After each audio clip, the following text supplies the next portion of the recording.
Ok, começou a gravação, gente. Então, boa tarde. Nós vamos apresentar um trabalho de literatura sobre Portugal após 1945. Espero que estejam todos me ouvindo bem.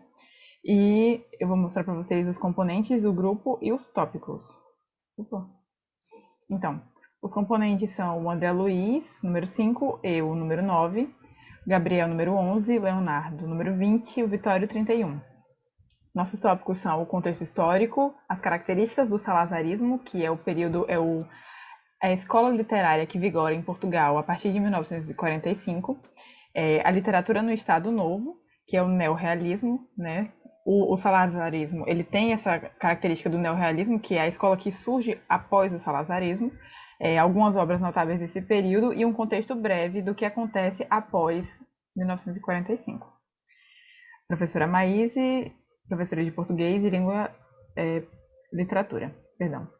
Turma 303, correto?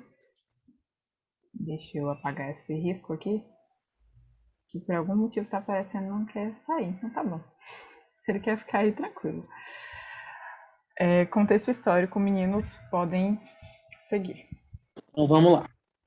Eu vou iniciar o trabalho aqui, o conteúdo do trabalho, pelo contexto histórico. Então, o salazarismo ele surgiu no ano de 1933 e durou até 1974. Ele é um regime totalitário de caráter conservador liderado por Antônio Salazar e, posteriormente, Marcelo Caetano, também denominado, mais para frente, Estado Novo. Ele caracterizou-se pelo autoritarismo político e pela intervenção estatal na economia. É detentor de uma política econômica antiliberal, de natureza isolacionista e ruralista, com industrialização rejeitada. Ele foi marcado pelo sindicalismo proibido, Portugal como Estado colonial e dominância masculina. No caso, existia uma forte presença do machismo naquela época. Controle educacional e de imprensa, repressão e militarismo. Além da manutenção de Salazar como, entre grandes aspas, o salvador da pátria. Né? O lema naquela época era Deus, Pátria e Família. A Revolução dos Cravos encerrou o regime. Pode passar.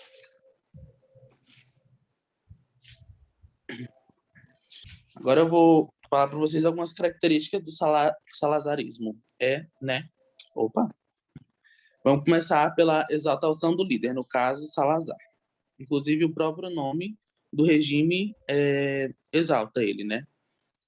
Unipartidarismo, no caso a União Nacional, a repressão através da política da Polícia Internacional de Defesa do Estado, a censura nos meios de comunicação social, nacionalismo exacerbado, mocidade portuguesa, resguardo dos valores morais tradicionais, política corporativista, ato colonial, protecionismo econômico, autoritarismo, anticomunismo e antiparlamentarismo. Ele, no caso, é um regime de um governo de inspiração fascista, né? Com ideias de extrema-direita. Eu finalizo por aqui. Agora o Gabriel assume. Agora, falando um pouco sobre a literatura no Estado Novo, sobre o neorrealismo, ocorreu a conexão com fenômenos socio-históricos que tiveram como desfecho a Revolução dos Cravos, que foi o último episódio da onda revolucionária que varreu a Europa a partir de 1968. Ocorreu também a oposição ao salazarismo baseado no questionamento dessa ideologia e a proposição de novos valores e comportamento, ou seja, a concretização do neorrealismo. Pode passar. Agora, falando sobre algumas características do neorrealismo. Ele foi iniciado em 1939, com a publicação de Guy Bells, Romance de Alves Redou. A escrita era preocupada com questões sociais, criticando a literatura cunhada em valores espiritualistas, metafísicos, psicologistas, distantes da participação política, a expressão intensa de insatisfações políticas e o esclarecimento às lutas de classe e a dureza da sobrevivência no cotidiano português. Vitório? Continuando sobre as características, nesse período do neorrealismo, 4 grandes obras ganharam destaques, sendo elas Guy Bells, de Alves Redol, Contos de Solidão, de Urbano Tavares Rodrigues, Novas Cartas Portuguesas, de Maria Isabel Barreno, Maria Teresa Horta e Maria Velho da Costa, e O Capitão Nemo e Eu, de Álvaro Guerra. Continua, por favor. Obras notáveis. Gaibeus foi o primeiro romance escrito por Alves Redol, em 1939. Esse romance ele foi comumente aceito como o romance que marca o aparecimento do neorrealismo em Portugal. Ele retrata as condições de vida dos camponeses da região do Ribatejo, em Portugal. O embate dessa obra consiste entre os gaibeus contra os rabesanos. Resumidamente, seriam os minifúndios contra os latifúndios. Essa obra também retrata o trabalho árduo de sol a sol, as doenças como a malária, a fadiga e a teimosia, a sede, a fome, a pobreza extrema, os sonhos de uma vida melhor, os projetos de uma vida e o vinho para alegrar os espíritos. Vale ressaltar também que essa obra teve a presença da mulher forte e da resistência feminina. Dando continuidade com essas obras notáveis do neorrealismo português, nós temos Conto de Solidão, que é do Urbano Tavares. Contos de Solidão é uma obra de 1970, que foi escrito clandestinamente quando o autor estava preso pela ditadura. Como é uma obra que foi escrita na prisão, o autor mostra muito sentimentalismo, muita raiva, muita vontade de ativar a sociedade, muita vontade de ativar a militância na sociedade. Tanto que ele cita o movimento da ação revolucionária, que é o movimento de luta militante dentro da ditadura salazarista. É uma resistência ao sistema político, uma denúncia aos problemas sociais, assim como todas as obras do neorrealismo, e fala sobre a situação do preso político, que é exatamente o que o autor passa naquela época. É quase uma autobiografia, tanto que o nome é Contos de Solidão. É uma pessoa que está encarcerada injustamente, porque é um preso de ditadura, então é uma obra que contém muita dor, muito sentimentalismo do próprio autor. Outra obra notável da época é Novas Cartas Portuguesas, escrito pelas Três Marias, que são assim como elas são conhecidas, que foi lançada em 1972. Escrito por Maria Isabel Barreno, Maria Teresa Horta e Maria Velho da Costa. É uma obra que fala sobre o feminismo. É uma obra que mostra que a mulher, diferente do que pregava o salazarismo, ela não tinha que baixar a cabeça, ela não tinha que viver sobre a dominância masculina, como o Léo falou na parte dele. Ela poderia lutar contra essa opressão machista, e além de lutar contra a opressão machista, ela poderia lutar contra o regime que estava em vigor no seu país, contra o salazarismo. Então são todas obras que marcam essa vontade do autor de ativar na população a luta, de dizer, se nós nos unirmos, nós conseguimos derrubar o regime. Porque assim como a ditadura brasileira, o salazarismo ele teve apoiadores. Não foi um regime que se consolidou por ser totalmente contra os valores da sociedade.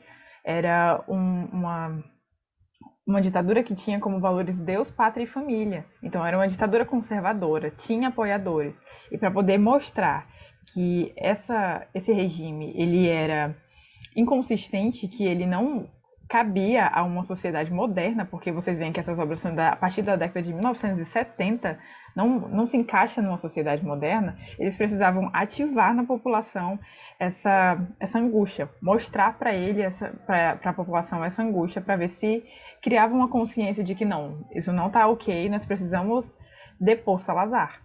E depois de Salazar veio Marcelo, que foi a pessoa que continuou o regime e que não conseguiu consolidá-lo e acabou perdendo. Mas isso é papo para mais para frente. Agora os meninos vão continuar com outras obras notáveis. Mais especificamente o André Luiz.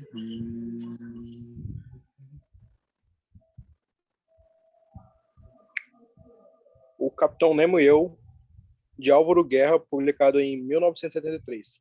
Pode passar, Emílio. Foi escrito por um ex-general lusitano que denota as guerras coloniais de 1961.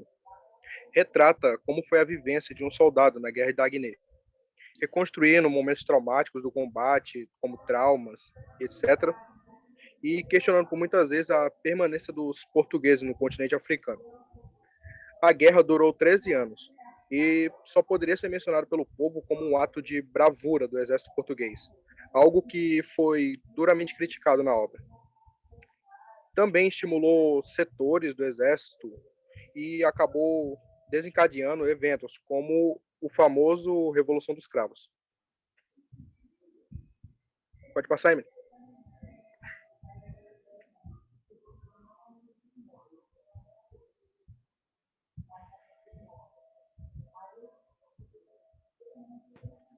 Um contexto breve sobre a Revolução dos Cravos.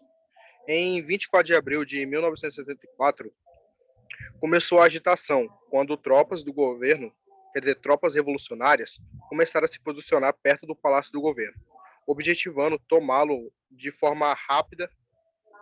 O general Antônio Spindola foi nomeado presidente da República e, depois disso, entrou em vigência o processo revolucionário em curso, período em que houveram muitas manifestações e governos provisórios.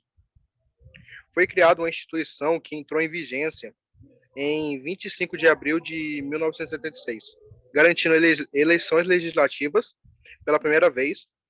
Tratou-se, portanto, de um importante acontecimento da história de Portugal, trazendo diversas transições de modelos de governos diferentes, dando à população a vitória. E esse é o fim do nosso trabalho. Só para fechar e contextualizar, como nós falamos para vocês, a literatura portuguesa, após 1945, se pautou no neorrealismo, que foi a escola literária que surgiu em Portugal dentro da ditadura salazarista. Como mostramos, a maioria dos autores tentou incitar o sentimento de revolta na população, e essas obras foram todas duramente criticadas pelo governo da época, mas aclamadas pela literatura mundial. E após a Revolução dos Cravos, como o André acabou de falar, o país voltou a um regime democrático, né? E a partir daí já se inicia a literatura contemporânea portuguesa, que é um outro assunto. Mas é isso. Esse foi o nosso trabalho. Ok.